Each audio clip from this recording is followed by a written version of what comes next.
Before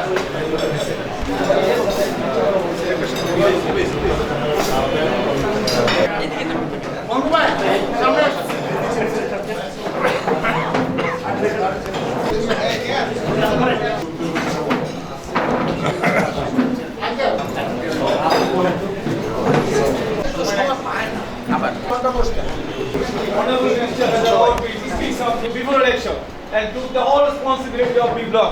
Sorry.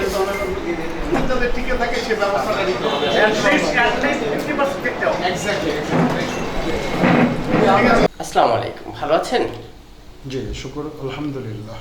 Dhaka মহানগর উত্তর পল্লবী থানা, আপনি বিএনপি যুগ্ম আহ্বায়ক এবং এই যে 12 বি ব্লক বাড়ি মালিক সমিতির সম্মানিত সেক্রেটারি জনাব হারিস সাহেব, একটু আপনার কাছ থেকে জানতে চাই যে আজকে ডেঙ্গু প্রতিরোধ একটি আপনাদের কর্মসূচি আমরা দেখতে পাচ্ছি। এখানে উপস্থিত আছেন ঢাকা মহানগর উত্তর বিএনপি আহ্বায়ক এবং ঢাকা 16 আসনের অভিভাবক এবং যুব ও ক্রীড়া প্রতিমন্ত্রী আমিনুল হক সাহেব চিফ গেস্ট পরিদর্শনে আপনাদের এলাকা।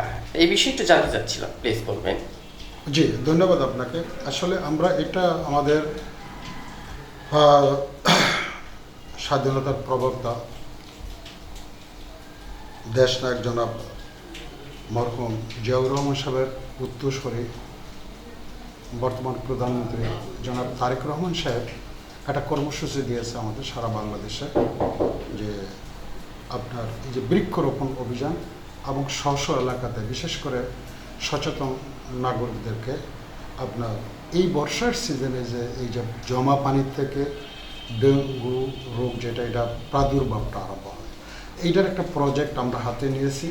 এটা আমরা আমাদের মাননীয় মন্ত্রী মহোদয়ের সাথে আলাপ করে ওনার নির্দেশনায় আমরা সেটা আজকে জনাব আমিনুল হক সাহেব মন্ত্রী মহোদয় আমাদের এখানে বৃক্ষরোপণ উদ্বোধন এবং ডেঙ্গু প্রতিরোধের জন্য সচেতনামূলক আমরা কিছু, যেটা আপনাকে দেখায়, আমরা কিছু হ্যান্ডবিলও করছি। এটা বাসায় বাসায় দোকানে দোকানে আমরা এটা দিয়ে দেব।